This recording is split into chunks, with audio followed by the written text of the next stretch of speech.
Hello everyone, जैसे कि हम नंबर सिस्टम चैप्टर पढ़ रहे हैं और उसमें चौथा कंसेप्ट विभाजकता के नियम आज लास्ट क्लास होगी, जिसमें हमने सब कुछ देख लिया था।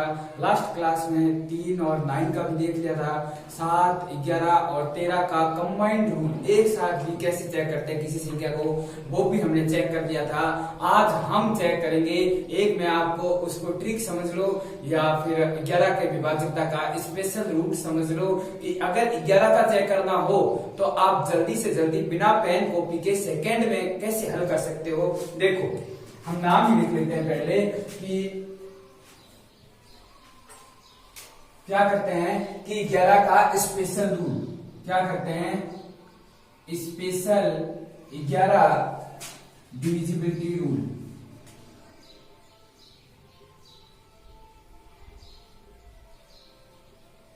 स्पेशल 11 के विभाजकता का नियम। देखो, इसमें आपको एक ही बात याद रखनी है, ओनली फॉर क्या होगा कि अल्टरनेटिव संख्याओं को जोड़ के आपस में घटा देना है। अगर घटाने पर, अगर आपका घटाने पर, जैसे मैंने लिखा a plus B plus C plus D, ऐसे लिख दिया, प्लस e प्लस f। अगर आपको इस संख्या का 11 का विभाजकता का नियम चेक करना है, ये कोई भी संख्या बीच में प्लस मानो या मानो, ये कोई संख्या लिखी हुई है a plus B plus C plus D D E F, ये कोई एक 6 अंक की कोई संख्या लिखी गई है। अगर आपको इसके 11 का विभाजकता का नियम चेक करना है तो आप क्या करोगे, अल्टरनेटिव जोड़ोगे, राइट, अल्टरनेटिव जोड़ोगे और नीचे जो बच गए उसको भी अल्टरनेटिव जोड़ोगे। कहने का मतलब ये हो गया, सम अंकों को और विषम अंकों को अलग अलग जोड़ोगे। अगर विषम को पहले जोड़ा जाए तो कितना हो रहा है, a प्लस सी प्लस ई, और फिर विषम को, सम को जोड़ा जा रहा है, कितना हो रहा है, b plus d plus f। अगर इन दोनों का घटाव आपका 0 या 11 का मल्टीपल, आपका घटाव क्या हो जाए, या तो 0 या 11 का मल्टीपल बचेगा, तो ये संख्या क्या हो जाएगी, पूरी की पूरी आपसे 11 से विभाजित हो जाएगी। समझ आ गया होगा कि 11 के विभाजकता का नियम क्या होता है, सम स्थान पर अंकों का योग माइनस विषम स्थान पर अंकों का योग, मतलब बड़ी संख्या में से छोटी संख्या घटाने पर अगर शेष पर या तो 0 बच जाए या क्या बच जाए, आपका 11 का कोई भी मल्टीपल बच जाए, तो वह संख्या पूरी पूरी 11 से विभाजित होगी और उस संख्या का शेष पर क्या आएगा, 0 आएगा। अब बात सुनो, जैसे मैं अब आपके सामने एग्जाम्पल लिख रहा हूं, हम एग्जाम्पल से समझते हैं संख्या को। जैसे मैंने लिखा 166 452, कोई एक एग्जाम्पल लिया 166 452। अब देखो, इसको अगर 11 का विभाजकता का ओनली फॉर 11 से विभाजित करके आपको ज्ञात करना है कि इसका शेषफल क्या आएगा, तो सीधी सी ट्रिक यह है कि आप क्या करोगे, अल्टरनेटिव एक को छोड़ के एक को जोड़ोगे, एक को छोड़ के एक को जोड़ोगे। अब देखो, 1 और 6 कितने हो गए, 7, 7 और 5 कितने हो गए, 12, 12 माइनस इधर जोड़ोगे 6 और 4 कितने हो गए, 10, 10 और 2 कितने हो गए, 12।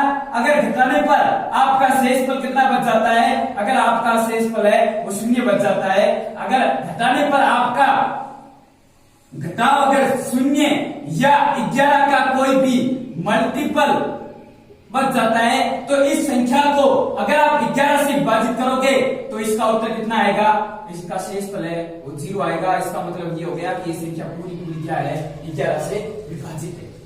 जैसे मैंने नेक्स्ट एग्जांपल देखा 632 460,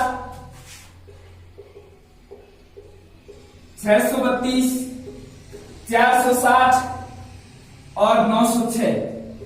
अगर इस संख्या को आपको 11 का विभाजकता का नियम चेक करना है तो आप क्या करोगे, सीधी सी बात यह है कि सर्वप्रथम क्या करोगे, एक को छोड़कर एक जोड़ोगे, 6 और 2 8, 8 और 6 14, 14 के साथ आप जोड़ोगे 9, 14 और 9 कितने हो गए 23, 23 और 6 कितने हो गए 23 और 6 आपका कितना हो गया 23 और 6 आपका हो गया 29, 23 और 6 हो गए 29। ठीक, इसके बाद इसको जोड़ोगे 3 और 4 7, 7 में 0 जोड़ा 7, 7 में 0 जोड़ा 7 और आप 23 में से 29 में से 7 घटा दोगे तो आपका बचेगा 22, 22 से क्या है 11 का मल्टीपल है, तो इसका भी उत्तर कितना आएगा, इसका भी उत्तर 0 आएगा। ये बात आपको समझ आ गई होगी कि 11 के विभाजकता के नियम की क्या ट्रिक रहती है। अगर किसी संख्या को 11 के विभाजकता के नियम से चेक करना है तो आप ये अप्रोच लगाओगे, इससे अच्छी अप्रोच नहीं हो सकती। अगर मैंने पूछा आपसे कि बताओ 59, 73,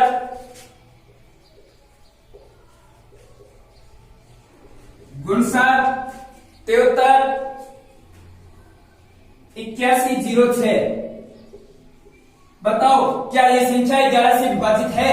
अगर 11 से विभाजित है तो इसको विभाजित करो। आप सर्वप्रथम क्या करोगे, आप ए अल्टरनेटिव जोड़ोगे, 5 और 7 12, 12 और 8 20, 20 में जोड़ोगे 0 तो हो गया 20, 9 और 3 कितने हो गए 9 और 3 12, 12 और 1 13, 13 और 6 19, तो 20 में से 19 घटाओगे तो आपका कितना आएगा 1 आएगा। इस कारण यह संख्या क्या नहीं है, यह संख्या 11 से विभाजित ही नहीं है आपको, क्योंकि घटाव करने पर या तो 0 बचना चाहिए या 11 का कोई मल्टीपल बचना चाहिए, तभी ये संख्या क्या होगी आपकी है ना 11 से विभाजित होगी। ये था आपके विभाजकता के नियम का चैप्टर, जिसमें आपको सब बातें अच्छी तरीके से समझ आ गई होगी कि कैसे चेक किया जाता है। अब मैं आपको कुछ ट्रिक्स सिखाऊंगा कैलकुलेशन करने के लिए। कभी कभी इससे भी क्वेश्चन पूछे जाते हैं कि बहुत अच्छा सीरियल वगैरह में तो ये बहुत फेमस है इस तरीके के क्वेश्चन, जैसे मैं आपको दिखाना चाह रहा हूं। ध्यान से देखो कि आप किसी भी दो अंकों की संख्या को अगर आप 101 से गुणा करोगे, अगर आप किसी भी दो अंकों की संख्या को अगर आप 101 से गुणा करोगे तो इसका रिजल्ट हमेशा क्या रहेगा, संख्या को 2 बार लिख देना है 73, 73। इसका मतलब क्या हो गया, जब भी आपको 73, 73 संख्याएं रिपीट होती दिखाई दे तो आप समझ जाना कि वह संख्या 101 से क्या है विभाजित है।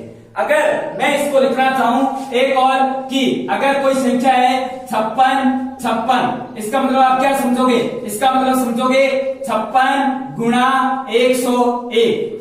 अगर मैं पूछूं किसी दो अंकों की संख्या AB, अगर इसको गुणा किया जाए 101 से तो आपका रिजल्ट क्या बनेगा AB, AB। तो आप तुरंत समझ जाओगे कि ये संख्या 101 से क्या है विभाजित है, और 101 के जो भी मल्टीपल होते हैं उससे भी ये संख्या क्या होगी परमानेंट विभाजित होगी। अब ध्यान से सुनो, इसी प्रकार आप देख सकते हो कि अगर मैंने लिखा 86, 86, 86 तो ये संख्या क्या होगी आपकी है वो 101 से हमेशा विभाजित होगी। अगर तीन संख्या को 3 बार रिपीट करके लिखा गया है तो वह संख्या क्या होगी आपकी 1101 से परमानेंट विभाजित होगी। आप देख सकते हो इसका विस्तारित रूप करके भी यही मान आएगा। अगर आपको देखना हो तो कैसे लिखोगे, पहले लिखोगे 86 को, 86 के साथ फिर लिख दोगे 4 0 प्लस, फिर लिखोगे दूसरे 86 को, इसके साथ लिख दोगे 2 0 प्लस, फिर लिखोगे तीसरे 86 को। लिख लिया, सब में कॉमन क्या आ रहा है 86। फिर यहां कितना बचा आपका, यहां आपका बच गया कितना, ये संख्या क्या होगी 21 22 10,000 10,101 से सॉरी क्या होगी 10,101 से विभाजित होगी। यहां आपका कितना बच गया, यहां आपका बच गया 10,000 राइट, और यहां आपका कितना बच गया 100, और यहां आपका कितना बच गया 1। 86 को बना के इसको हम क्या लिख सकते हैं 86, 10,100 और 1, इसका मतलब हो गया 10,101। ये देखो आपको मैंने प्रूव करके भी दिखा दिया कि अगर कोई 3 अंकों की संख्या लगातार क्या लिखी गई है रिपीट करके लिखी गई है तो वह संख्या क्या होगी आप समझ जाना 10,101 से विभाजित होगी। अगर 2 अंकों की लिखी गई है तो तुरंत समझ जाना कि वह संख्या 101 से क्या होगी, पूरी पूरी विभाजित होगी। और एक बात तो मैंने आपको कल बताई थी कि 7 गुणा 11 गुणा 13 का मान कितना होता है, 1001 होता है। अब बात सुनो, इस पर भी एक आप क्वेश्चन बनता है कि 7 गुणा 11 गुणा 13 का मतलब क्या होता है, 1001। ये तो है 101 और ये है 10,101, वो है 1001। इन तीनों अंकों को आप याद रखोगे। 101 का मतलब हो गया किसी 2 अंकों की संख्या को गुणा किया जाएगा तो वह संख्या क्या हो जाएगी, तुरंत रिपीट हो जाएगी। और 10,101 का मतलब हो गया कि 2 अंकों की संख्या को 3 बार रिपीट करके लिखा गया है। और 1001 का मतलब क्या हो गया, 7 गुणा 11 गुणा 13। अब बात समझो कि आप क्या करोगे, अगर किसी भी 3 अंक की संख्या को अगर आप 1001 से गुणा करोगे तो इसका मान क्या आएगा, 2 बार रिपीट हो जाएगी 3 अंकों की संख्या। आपको समझ आ गया होगा 101, 1001 और 10,101 का कंसेप्ट क्या बनता है, ये बातें आपको समझ आ गई होगी। अब ध्यान से सुनो कि इसका मतलब क्या हो गया, इसका मतलब ये हो गया कि अगर आप कोई भी 3 अंकों की संख्या ABC, अगर उसको आप क्या करोगे, 1001 से गुणा करोगे तो ये रिजल्ट बनेगा आपका ABC और ABC। आप इन तीनों रिजल्टों को याद रखोगे। आप इसको ट्रिक के तौर पर भी समझ सकते हो कि ये मैथ्स की ट्रिक है, या आप समझ लो कि ये आपको विभाजकता के नियम में क्वेश्चनों को सॉल्व करने में बहुत अच्छी मदद करेगा। कि इस पर क्वेश्चन कैसे आ सकते हैं मैं आपको भी बता दूंगा कि क्वेश्चन भी कैसे आए इस पर। एक बात बताओ कि मैंने लिखा कि एक 6 डिजिट नंबर है, क्या है, 6 डिजिट का नंबर है, मतलब 6 अंकों का एक कोई भी नंबर है। वो नंबर क्या है, वो नंबर आपका ABC है। तो आप इससे क्या समझोगे कि ये 6 अंकों का एक कोई भी नंबर है और ABC है, मतलब संख्या वापस रिपीट हो रही है। तो आप समझोगे इसका मतलब हो गया ABC गुणा 1001। और इसका मतलब आप क्या समझोगे, ABC गुणा 1001 का मतलब 7 गुणा 11 गुणा 13। बहुत अच्छी बात है कि ये आपको याद रखना है कि ये संख्या क्या होगी, हमेशा 7 से भी विभाजित होगी, 11 से भी विभाजित होगी और 13 से भी क्या होगी, विभाजित होगी।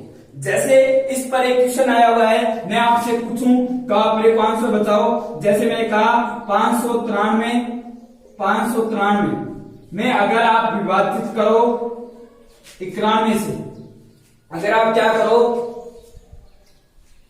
हाँ 91 से विभाजित करोगे तो आप मेरे को बताओ इसका शेषफल कितना बनेगा, इसका शेषफल है वो कितना बचेगा, वो आपको बताना है। अब बात सुनो, इस पर ऐसे क्वेश्चन बन सकते हैं। इस कंसेप्ट पर आप कोई भी बुक लेके प्रैक्टिस कर लेना। बहुत सारे क्वेश्चन इस पर ऐसे ही बनेंगे। अगर ये एक क्वेश्चन हो गया तो आपको तीनों बातें याद हो गई कि अगर AB को 101 से गुणा किया जाएगा, इसका मतलब 2 अंकों की संख्या 2 बार रिपीट हुई है। अगर 10,101 का मतलब हो गया 2 अंकों की संख्या 3 बार रिपीट हुई है, और 1001 का मतलब हो गया 3 अंकों की संख्या 2 बार रिपीट हुई है। ये बात आपको समझ आ गई होगी कि इसका मतलब क्या था। अब ध्यान से सुनो कि अगर ये बात समझ आई तो अब आप इस क्वेश्चन का आंसर बिना पेन कॉपी के भी निकाल सकते हो कि इसका आंसर कैसे आएगा। सोचो कि अगर इसका मतलब हो गया 593 गुना 593, इसका मतलब क्या हो गया, 593 गुना 593, इसका मतलब हो गया 593 3 अंकों की संख्या 2 बार रिपीट हुई, इसका मतलब हो गया 593 गुना 1001, और 1001 का मतलब हो गया 7 गुना 11 गुना 13। इसका मतलब अगर कोई संख्या 91 से विभाजित है, इसका मतलब ऊपर इसका फैक्टर 13 91 का क्या है, फैक्टर है। अगर कोई संख्या फैक्टर से विभाजित है तो ये संख्या पूरी भी क्या है, 91 से विभाजित है, और इसका शेषफल कितना आएगा, इसका शेषफल 0 आएगा। अब देखो लिखने के लिए आप लिख सकते हो, इसका मतलब हो गया क्या हो गया, 593 गुणा 1001, इसका मतलब हो गया 593 गुणा 7 गुणा 11 गुणा 13। इस ऊपर वाली संख्या को अब आपको विभाजित करना है 91 से। अब आप बताओ, अगर आप इस संख्या को 91 से विभाजित करोगे तो इसमें आप बात बताओ कि ये 13 है वो क्या है, इस 91 का ये क्या है, फैक्टर है। अगर कोई फैक्टर किसी संख्या से विभाजित है तो इसका पूरे जितने भी गुणांक होंगे वो भी क्या होंगे, उस संख्या से विभाजित होंगे। जितने भी पूरे गुणांक होंगे वो भी क्या होंगे, उस संख्या से विभाजित होंगे। ये बात तो आपको समझिए। अब ये तो मैंने आपको अभी शेष पत्र में बताया था, उसमें भी बता दी थी। अब बात सुनो, अगर ऐसा है तो आप क्या करोगे, क्योंकि जानते हैं 13 7 कितना होता है, 13 7 91 होता है। अगर ये संख्या 13 से विभाजित है तो ये संख्या 91 से भी विभाजित है। इसका मतलब ये 593 बटा 193 बटा 91, ये संख्या क्या है, 91 से पूरी विभाजित है। और आपका शेषफल कितना आ जाएगा, आपका शेषफल है वो 0 आ जाएगा। देखो इस कंसेप्ट पर कितना अच्छा क्वेश्चन बन सकता है, जो तभी कर पाओगे, अन्यथा इस क्वेश्चन को आप सोल्व भी नहीं कर पाते। अगर आपको ये बातें पता नहीं होती तो आपके लिए क्वेश्चन बहुत कॉम्प्लिकेटेड हो जाता। पर अगर ये बातें आपको पता है तो आप बिना पेन के आंसर निकाल सकते हो इस क्वेश्चन का। आपको समझ आ गया होगा कि विभाजकता के नियम पर मैंने आपको 3 से 4 क्लासें बता दी है कि विभाजकता के नियम कैसे कैसे कौन कौन से नियम कैसे अप्लाई होते हैं। पहले 2 की पावर के पढ़ाए, उसके बाद 5 की पावर के पढ़ाए गए, उसके बाद आपको 3 का 9 का पढ़ाया गया, उसके बाद एक अच्छा कंसेप्ट डिजिटल सम पढ़ाया गया जिस पर वो आपकी कैलकुलेशन में कैसे हेल्प करता है। उसके तुरंत बाद आपको 9 का एक स्पेशल रूल पढ़ाया गया डिजिटल सम के थ्रू। इसके बाद आपको 7 11 और 13 के विभाजकता के नियम का तीनों को एक ही साथ कैसे चेक करना है उसका कंसेप्ट बताया गया। और आज आपको क्या बताया गया, 11 के विभाजकता का स्पेशल रूल बताया गया और आपको कुछ ट्रिक्स सिखाई गई कि आप ट्रिक्स के थ्रू भी शेषफल कैसे ज्ञात कर सकते हो। आई होप आपको क्लास समझ आई होगी। Thank you.